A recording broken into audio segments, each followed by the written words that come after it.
tidak mungkin Rasul menyembunyikan wahyunya, sebab apabila dia menyembunyikan wahyunya maka dia akan mendapat hukuman yang sebesar-besarnya dari Allah. Makanya Rasul selalu menyampaikan wahyunya dan tidak ada yang disembunyikan sedikit pun, seperti dalam Quran surat Al-Maidah ayat 67. Jangan buka bukunya atau Al-Qurannya. Boleh membenarkan apabila ada pembacaan yang salah.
Jadi Allah memerintahkan Nabi Muhammad untuk menyampaikan wahyunya tanpa menghiraukan gangguan dari orang-orang kafir.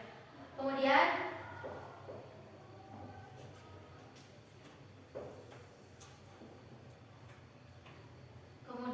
Allah menganjurkan kepada Nabi Muhammad agar tidak perlu takut terhadap gangguan dari orang-orang kafir, karena Allah selalu melindungi Nabi Muhammad dari gangguan-gangguan tersebut.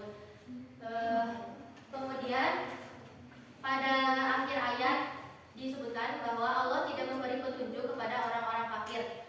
Jadi di sini Allah tidak akan memberikan petunjuknya kepada orang-orang kafir karena Allah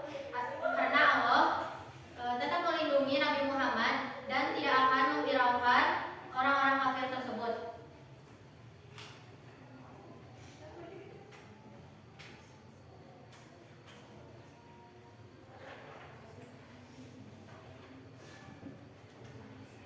Seperti dalam hubungan Aisyah dan Anas berkata bahwa apabila kalaulah Nabi Muhammad menyimpan wahyunya, maka kalaulah Nabi Muhammad tidak menyampaikan wahyunya, maka beliau akan menyembunyikan ayat ini.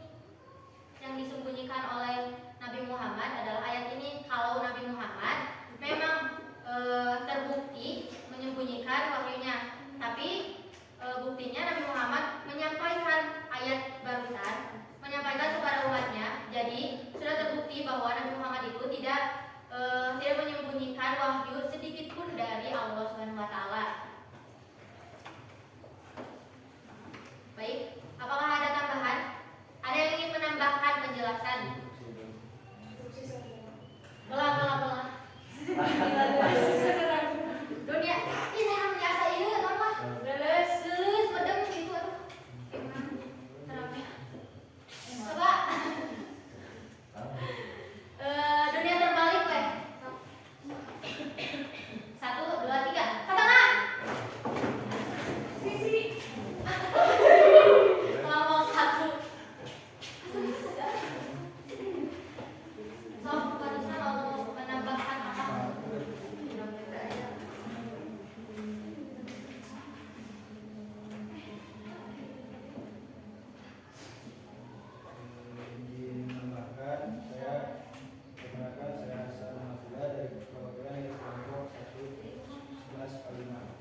Dalam sebuah riwayat menyebutkan bahwa Ali bin Abi Thalib ditanya mengenai wahyu yang tidak ada di dalam Al-Quran.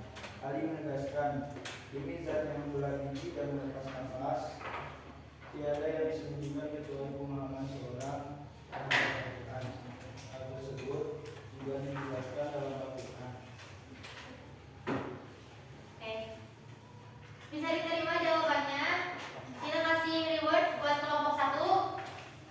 Cie, dapat poin. Masya Allah.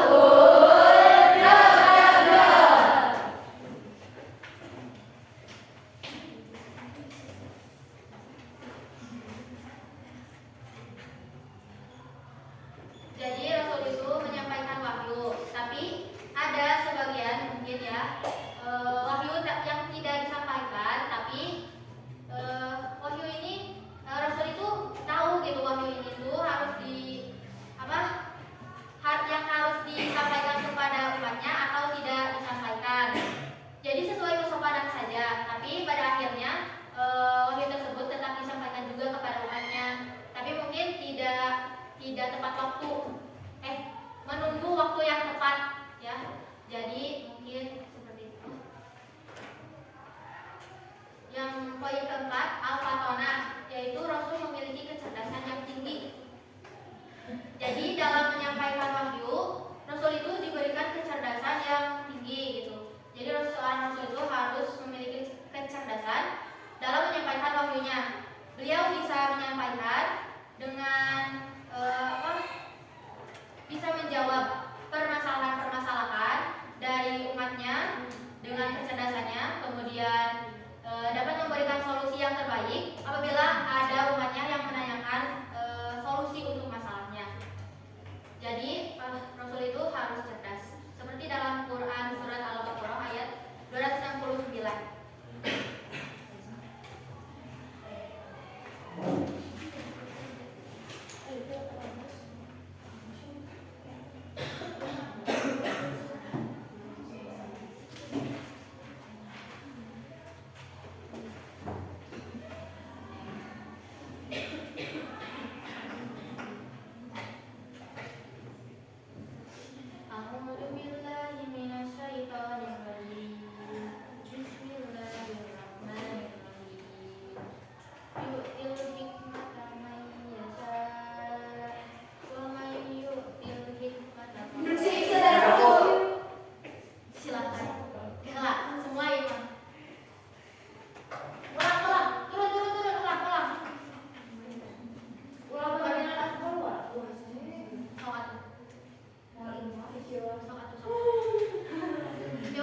Jika tadi deh banyak, ulang kata ya, mana bikin kalian dia, mana bikin kalian dia, jadi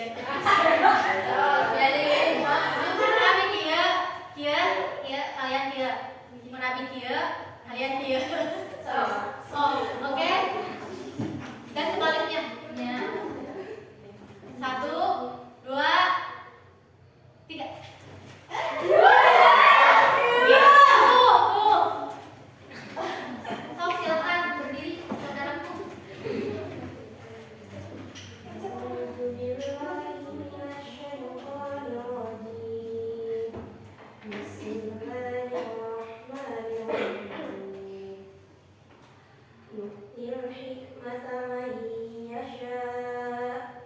ومن يؤت الحكمة فقد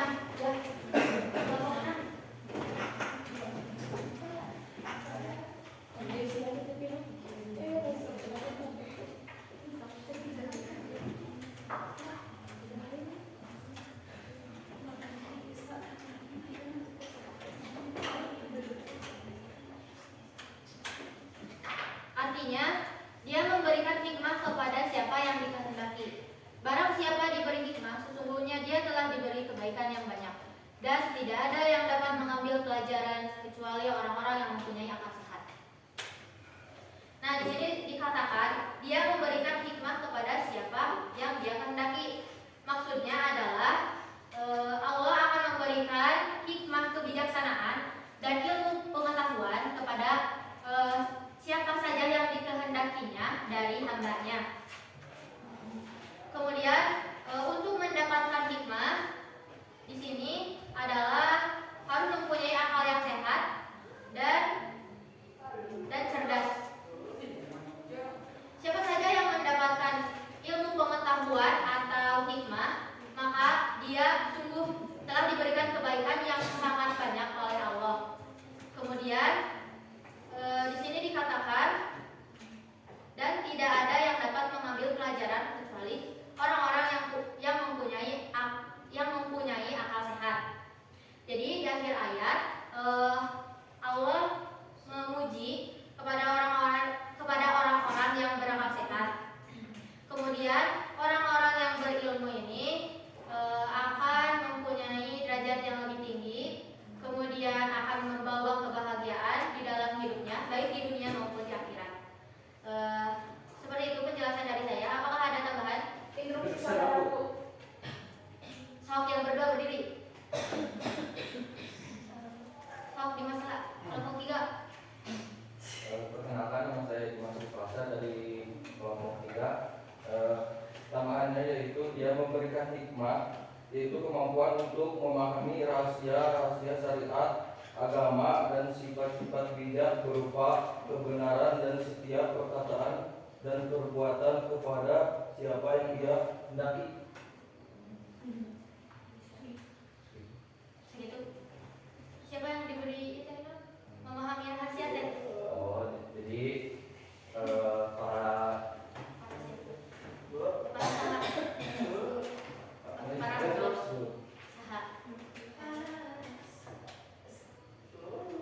Rasul atau umatnya didinya teh ditanyakan.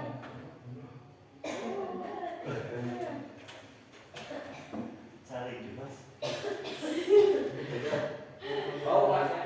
Umatnya, oke. Kasih reward dulu tuh, reward buat kelompok 3.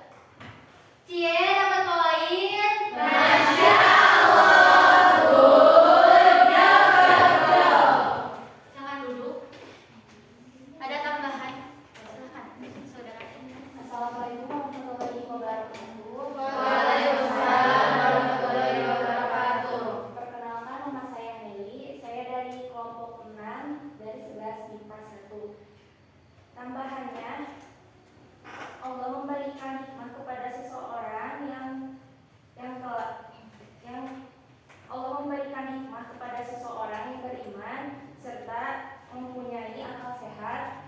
Juga Allah menghendaki segala urusannya kepada orang yang beriman dan mempunyai hikmah. Gitu. Oke, jawabannya dapat diterima. Kita kasih reward. Cie. Cie dapat poin. Masya Allah. Silakan duduk.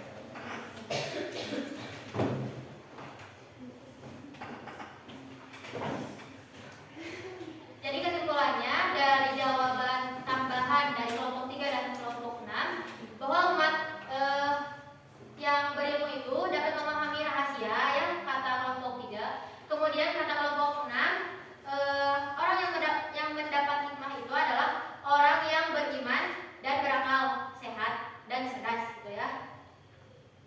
Oke, lanjut ke sifat mustahil. Sifat mustahil adalah sifat yang tidak mungkin ada pada Rasul. Jadi mustahil gitu. Kalau di sini kan sudah jelas dikatakan mustahil. Jadi gak mungkin ada sifat ini ada di Rasul. Gak mungkin sifat ini ada di Rasul. Berarti sifat yang buruk itu gak mungkin ada di Rasul. Karena kenapa? Karena Rasul itu adalah suri tauladan bagi kita, ya kan? Nah, gak mungkin kan Rasul mengajarkan ke kita sifat-sifat yang buruk. Gak mungkin. Jadi Rasul itu mengajarkan kepada umatnya sifat-sifat yang baik-baik gitu, agar kita menuju ke jalan yang benar.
Aku mau ya tuh pengen kalian.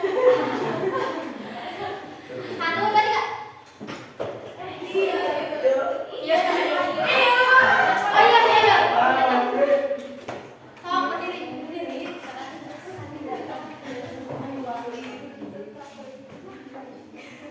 Tolong.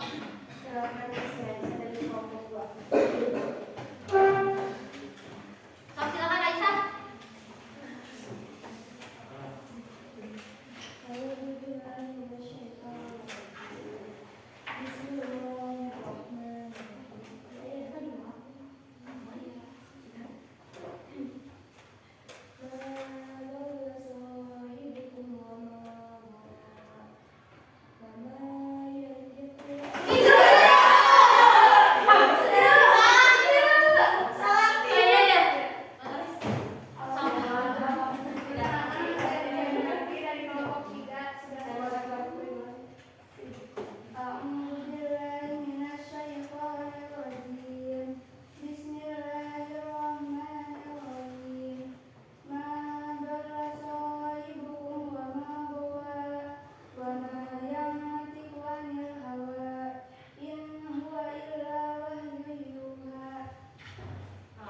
Masya Allah.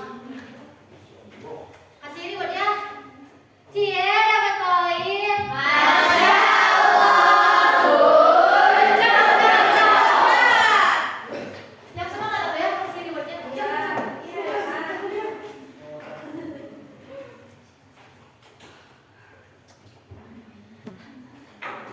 Artinya, kawanmu Muhammad tidak sesat dan tidak pula keliru.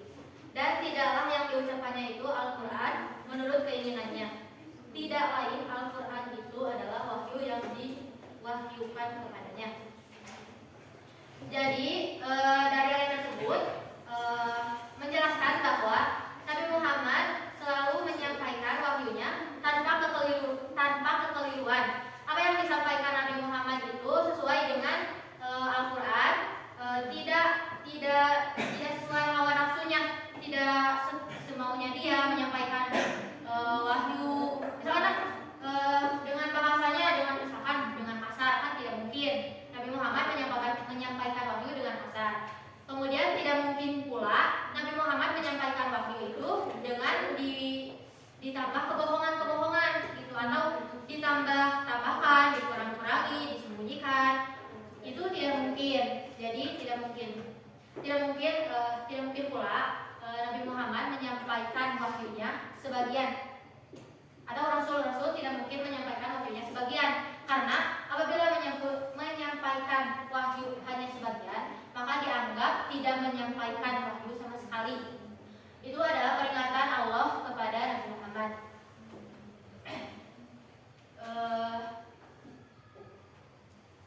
Jadi apa yang disampaikan Nabi Muhammad itu tidak sesuai keinginannya, tidak karena keinginannya, itu karena memang perintah dari Allah untuk disampaikan kepada umatnya.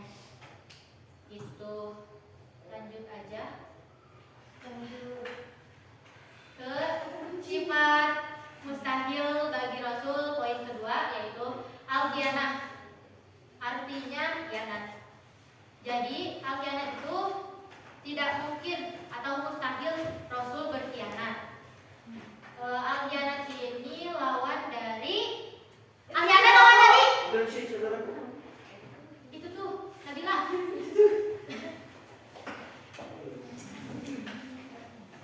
Ini jawab saya dari kelompok 5 ya, ke kelas 5 ya. Al-khianat itu lawan kata dari al-amanah. Iya, betul.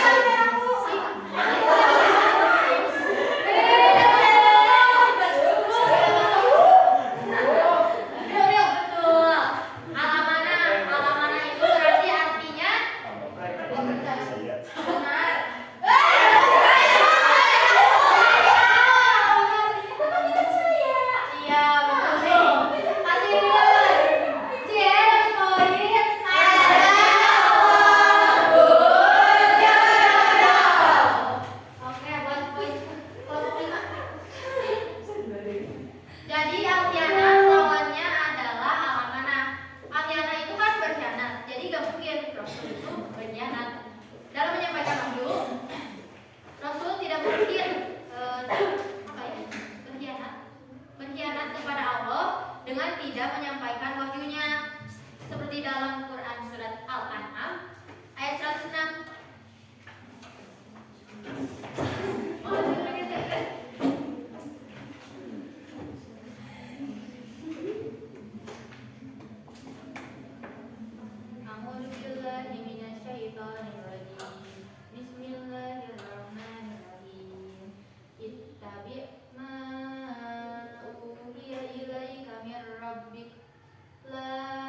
Artinya, ikutilah apa yang telah diwahyukan Tuhanmu kepadamu, Muhammad. Tidak ada Tuhan selain Dia dan berpalinglah dari orang-orang musyrik. Jadi, Muhammad itu diperintahkan untuk tidak berkhianat, untuk tidak mengkhianati Allah, untuk tidak berpaling dari Allah. Jadi Nabi Muhammad itu diberi wahyu untuk mengajak umatnya untuk bertauhid kepada Allah, agar umat-umatnya itu tidak musyrik, tidak berpaling dari Allah atau menyembah selain Allah. Seperti itu. Apakah ada yang ingin menambahkan? Silakan.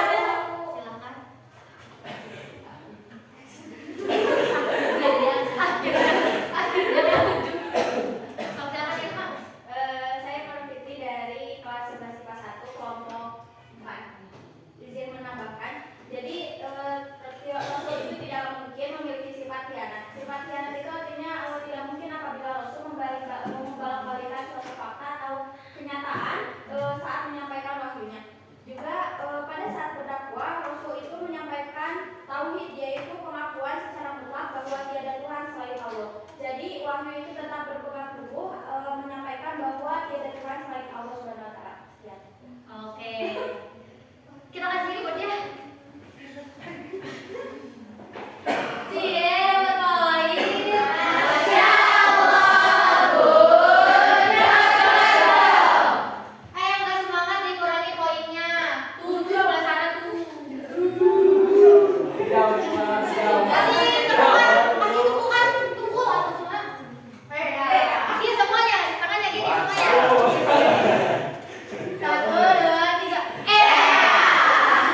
yang gaib, dan aku tidak pula mengatakan kepadamu bahwa aku malaikat. Aku hanya mengikuti apa yang diwahyukan kepadaku. Katakanlah, apakah sama orang yang buta dengan orang yang melihat? Apakah kamu tidak memikirkannya?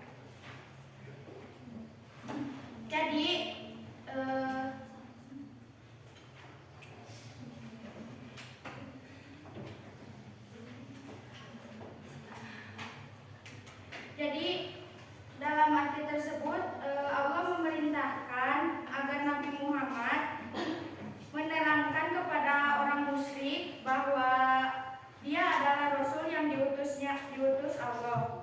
Manusia biasa, tidak ada perbendaharaan tempat menyimpan barang berharga. Ia tidak mengetahui yang gaib. Orang kafir beranggapan bahwa Nabi Muhammad adalah bendahara Allah. Maka mereka meminta Nabi untuk membagikan barang berharga. Orang kafir itu salah karena Allah lah pemilik seluruh alam dan tidak membutuhkan orang untuk mengaturnya. Jadi di sini itu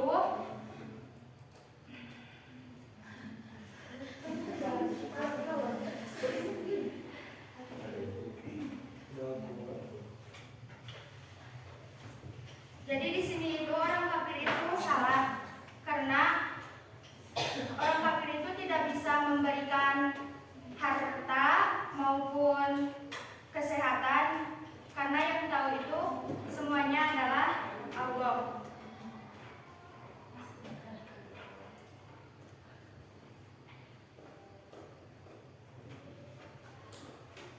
Karena Allah meringankan beban Nabi Muhammad akibat berpalingnya orang-orang musyrik dari petunjuknya dan Ada yang bisa menjelaskan? Instruksi Saya aku. ngomong 3. Jelas.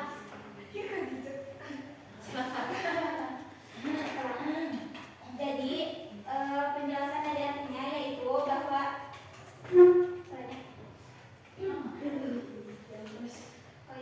bahwa seorang rasul tidak bisa disebut sebagai rasul apalagi menyembunyikan wahyu Allah. Jadi karena kita sangat dilindungi oleh Nabi Muhammad, Allah menyebutkan kepada Nabi Muhammad bahwa Nabi Muhammad itu tidak menjadi pembendaharaan Allah ada pada Nabi Muhammad. Terus Nabi Muhammad juga tidak mengetahui mana yang gaib, mana yang malaikat. Tidak menyebutkan bahwa Nabi Muhammad juga malaikat. Jadi Nabi Muhammad Nabi Muhammad menyebutkan bahwa dia bukan jadi pembendaharaan Allah, melainkan Nabi Muhammad benar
membaca dan menulis, tetapi Rasulullah itu sangatlah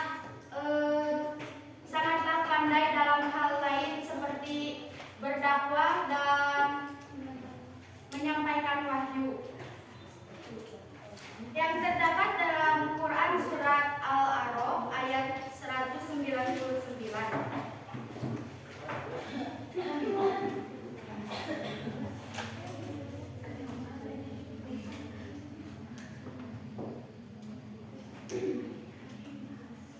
A'udzu billahi minasyaitonir rajim. Bismillahirrahmanirrahim. Wadil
tentang cara menghadapi kesesatan mereka. Jadilah engkau wahai Nabi Muhammad dan juga umatmu orang yang pemaaf, dan tidak meminta sesuatu yang akan menyulitkan orang lain, dan susunlah orang yang mengerjakan dan mengucapkan yang makruh, berupa kebajikan yang dipandang baik oleh akal, agama, dan tradisi masyarakat, serta jangan pedulikan orang-orang yang bodoh.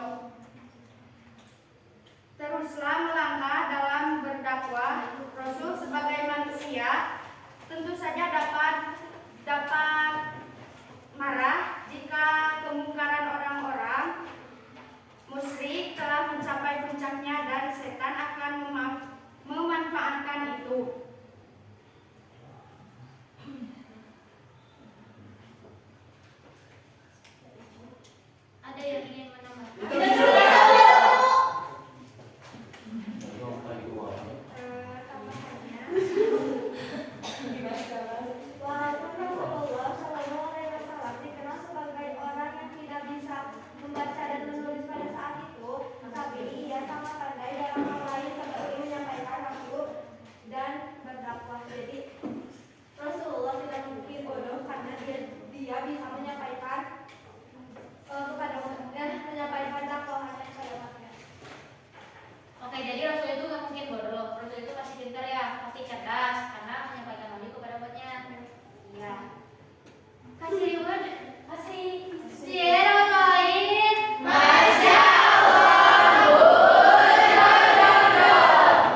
8.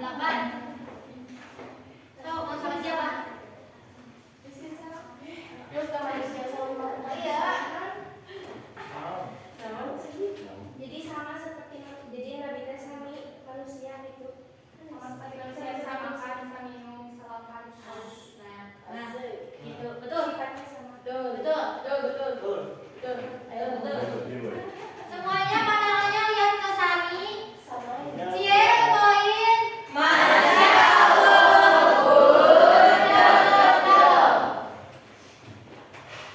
betul yang tadi dikatakan oleh Sadi, bisa minum, bisa makan seperti layaknya manusia.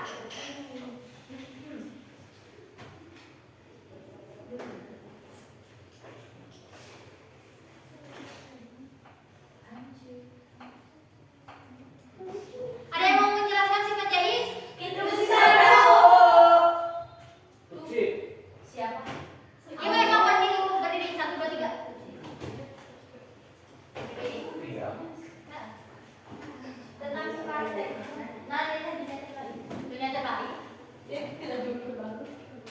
Berdiri. Bang, boleh nggak? Silakan. Perkenalkan, saya Nadia Rahma dari kelompok 5, kelas IPA 5. Jadi sifat jais bagi Rasul itu adalah sifat kemanusiaan. Jadi sifat jais itu adalah sifat kemanusiaan, yaitu al-radu itu sifat kemanusiaan yang pasti ada di manusia. Jadi Rasul itu adalah manusia, kayak kurang lebih seperti kita, bisa marah, bisa sedih, bisa lapar, bisa haus, bisa kenyang, bisa bersabar, bisa sedih, bisa bahagia, berkeluarga juga. Terus Rasul juga meninggal sebagaimana kita umat manusia yang biasanya yang